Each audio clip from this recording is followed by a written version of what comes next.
Right folks, so welcome back to the channel. My name's Richard and you're watching Locknor Smithy Off-Grid. So a subject that a few people have asked me to talk about is how to finance land, especially smaller plots of land that you can't get like a traditional bank loan or a commercial loan on. So we're talking normally smaller plots of land where people want to create a small holding or go off-grid, plots of land where there isn't a house or something that a mortgage company's interested in. Now to start off with, I'll talk traditional finance. So this is stuff that we can all deal with straight away. So the first thing, if you don't know your credit score, before you go any further, I would advise anybody to do a free credit score check. Check your credit history, check there's no black marks, nothing bad there, and then go from there. Now, if you're looking at buying land or property from like a property auction, a good option is always to use credit cards. A lot of people don't like credit cards, but credit cards are easy, nobody's asking any questions. Any land or property auction or solicitors you can use a credit card to pay for, so it's a fast, easy way of financing something. Option 2 would be to take a personal loan out, and that might go along with option 1. So a personal loan, most people can get a personal loan anywhere from 15,000 to 25,000. You just have to state it's for home improvements, to buy a car, etc. So they're the two easiest ways of borrowing money to buy your land. Now the next option, if you already own a house or you own something that you're able to take a further advance or increase your mortgage and get that equity out that way, or remortgage it, so change your mortgage lender and pull that money out to buy the land you want, that's another good option. The other option is to sell your assets. If you're looking at going off grid fairly shortly, moving on to that land, you could sell your house, sell your business, sell your cars, sell anything you've got, pull all that money out, that money's not costing you anything, and buy your land that way. So the next option will depend on your age and what you're doing, but a lot of people have got pensions where they can draw a lump sum out and use that for whatever they want. So this is quite common where people pull a lump sum out of their pension and use that money to put into an investment, whether it's a buy-to-let property, might be doing up their own home, going on holiday, or you could buy your land with it. Another option is redundancy or early retirement, similar to what we've just said. But a lot of people, especially people that are maybe teachers, they work for the government, quite often they try and get these people to take early retirement, etc. in the 50s, and that might suit you if you're looking for a change in lifestyle and you want to go off grid, you want to start a small holding, you want to reduce your costs, maybe you want to take early retirement. There might be that option to pull 50,000-60,000 in for no cost whatsoever and just use that money to buy your land. That would be one of the easiest options. Now the last option in like the traditional route would be to borrow money off friends or family. That's been really common since the credit crunch, where young couples quite often they can't get the deposit to buy a house, and the mum and dad have savings or a family member has savings or equity in a property, and they lend it to them. They do some sort of agreement through the solicitor, but they lend them the deposit. You can do exactly the same with buying land, borrow money off friends or family. It's up to you how you structure it. You could structure it as a personal mortgage, as a personal loan, and have an agreement of when you pay it back and how you pay it back. So that's my first techniques of how to buy land the traditional way. And now I'll go on to the more creative finance aspects of how to buy land. So the next option is an option agreement. And an option agreement is a document that's quite often used by developers and people trying to buy building land or buy land close to a town boundary off a farmer. And simply what an option agreement is the purchaser just says that they want the option to buy that land, normally over a set period of time. So they'll say, we want the option to buy that land within the next 10 years. They don't commit to buy the land, they're not saying they are buying it, they want the option. And what they do is they normally pay a deposit or an option fee, so they maybe pay 20% of the value, the agreed value. They pay that like a bonus up front, so the vendor can't sell to anybody else in the option period, and the person buying the option agreement has the option to buy that land at any time, say in that set 10 or 20 year period. Now, the only way I can see this working in the scenarios we're talking about is if you've maybe got a house to sell. You can't draw that equity out, but you know you've maybe got 100,000 sitting there. You found a plot of land that a farmer's got and is maybe not quite at retirement age. He wants to still use that land for the next few years till he retires. And you say, look, I can't buy it right now. I can buy it when my house completes. The solicitors won't do like a normal way you agree to buy it and you just mess around. You set into a legal option, so you know you'll guarantee you're buying that land. The farmer knows you've got the definite intention to buy it. You're paying him a deposit, and when your sale completes, you exercise that option agreement and then buy the land off him. So that's a simple option agreement. That's a basic option agreement. And now we'll go on to more complicated ways. Now, the next method, leading on from an option agreement, is a lease option. So a lease option is similar, but in a lease option, what you do is you agree to rent the land off the vendor for a fixed period of time. So normally these lease options would be 1, 2, 3, 5 or 10 years.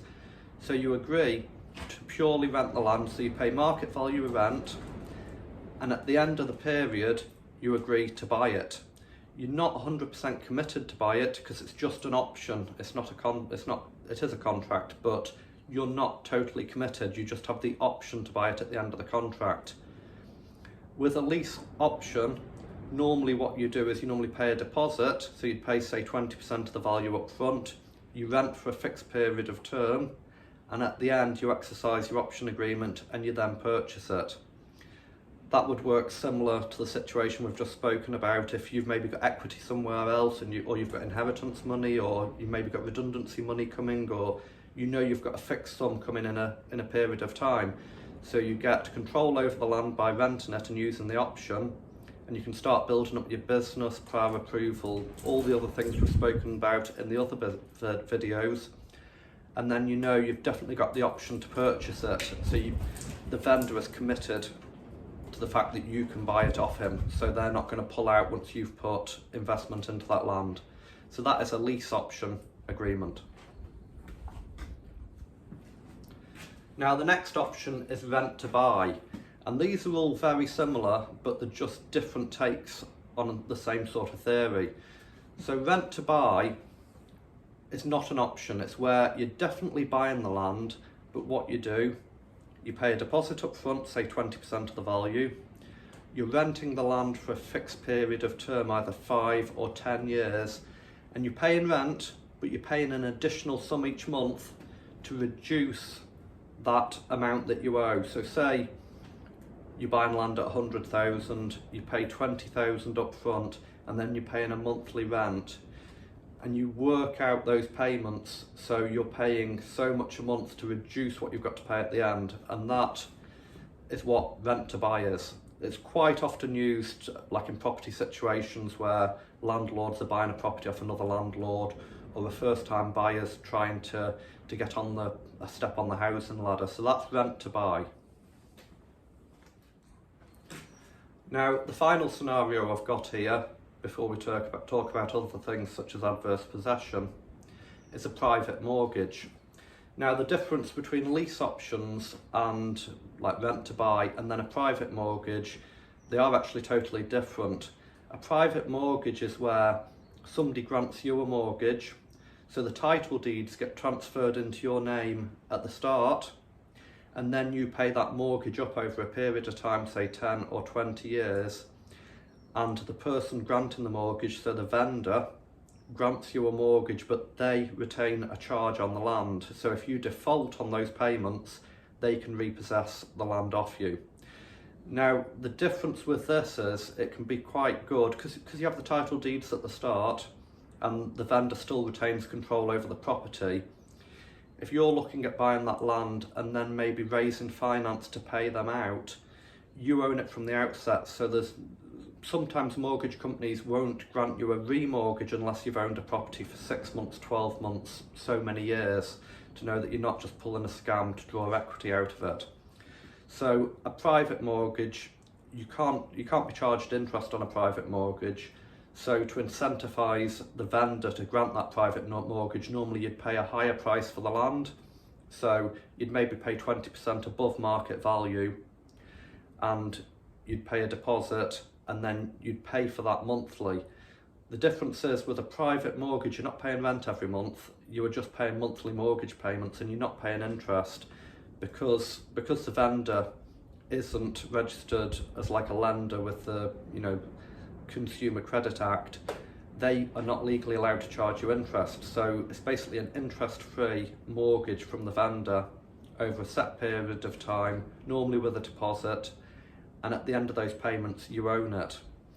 This is really common generally, like where a farming family, a member's selling to another member of the family, or in a pub where maybe one business partner's paying out the other. These are quite common. They're not as common with small parcels of land, but they can equally work just as well. But just to recap, a private mortgage you can't be charged interest on, and it's for a fixed period of time where you make monthly mortgage payments the same as any other mortgage, but you do have those title deeds from the start. Now, the final way of buying land or getting land I wanted to talk about is adverse possession. Now, this is a bit of a funny subject. There's a lot of videos on YouTube. You can check other people's videos that are wildly inaccurate. There's a guy called Care Bears Adventures that reckons he's had a bit of land for a few months and he's got the title and just all this rubbish. But anyway, adverse possession, it's been in the media a lot. There was a TV movie about a guy in London that got adverse possession on a bit of woodland. But anyway, how does adverse possession work? Well, it relies on you finding unregistered land. So you need to find a plot of land where there is no owner. So that plot of land is abandoned. You'll do a land registry search, there's no owner. But what you need to do is you need to basically squat on that land. That doesn't mean physically living on the land. A lot of people, the scenarios I've seen is where people find a bit of land that's derelict, it's neglected, they can't find the owner, and they fence it and they put something like horses or sheep on it, and they put a sign on it with your phone number, so if the owner does come along, they contact you, and obviously you would have to get off. Now, adverse possession, for you to have adverse possession, you have to be controlling that land for at least 10 years without a tenancy agreement, so you're not renting it off somebody.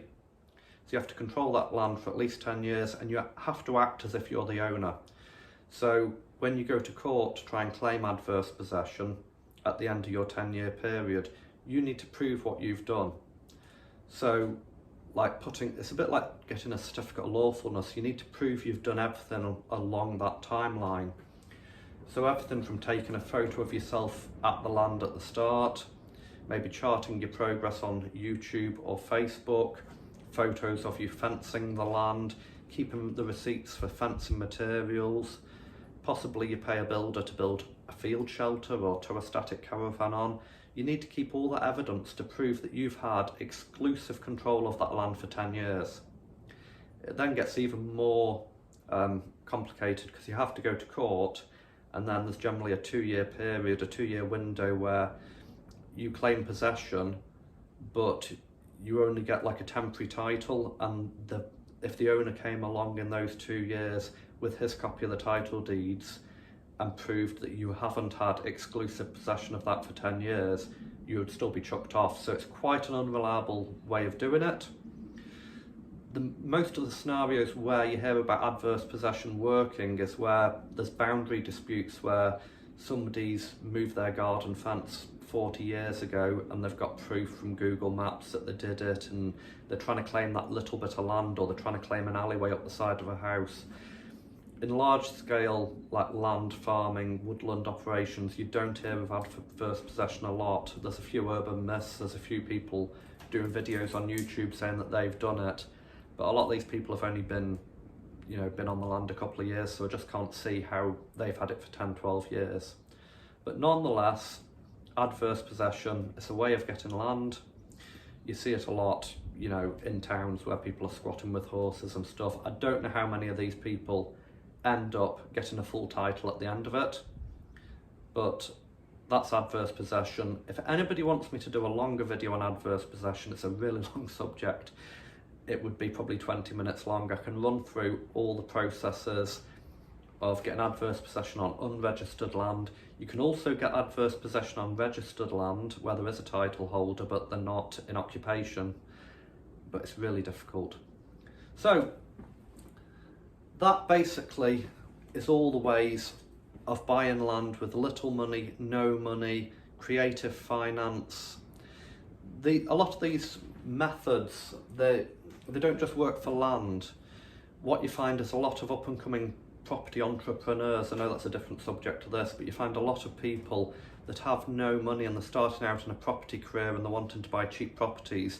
This is how they start on the property journey, as credit cards, personal loans, borrowing off friends and family, doing lease agreements, lease options. They try all these things to get themselves on the feet and start out. And I don't see why any of these can't work for you trying to buy your own land. It might be that one of these scenarios doesn't work on its own, but it's a combination of all of them that you use. It could be you get a personal mortgage or a private mortgage, and then you raise a deposit on a credit card and a personal loan, or you borrow a bit of money off friends and family. You get a person, maybe two of you, you may be a couple, and you get a personal loan each and a couple of credit cards, and you can buy the land that way and then pay it off quite quickly. But these are all the ways I know of borrowing money, getting the money together to buy your land, or financing the land creatively. So I'm hoping you enjoyed the video. Hopefully you'll give us a thumbs up, drop us a comment down below and subscribe to the YouTube channel. If you do subscribe to the YouTube channel, if you can please tickle that little bell at the top. If you don't ring the bell for all notifications, you won't get notifications of my new videos. I do have people commenting on some of our videos and messaging me saying that we're not putting videos up. We put a video up generally every Friday, and sometimes I put a short video up midweek. And you've got to ring that notification bell, and then you'll get notified of all my new videos. If anybody's got any other subjects you'd like me to talk about or touch on, just drop a comment down below or give me a message. My email address is in the description of the YouTube channel, so drop me an email if you don't want to comment, and I'll try and do videos on those. But thanks for watching, folks, and we'll see you next time.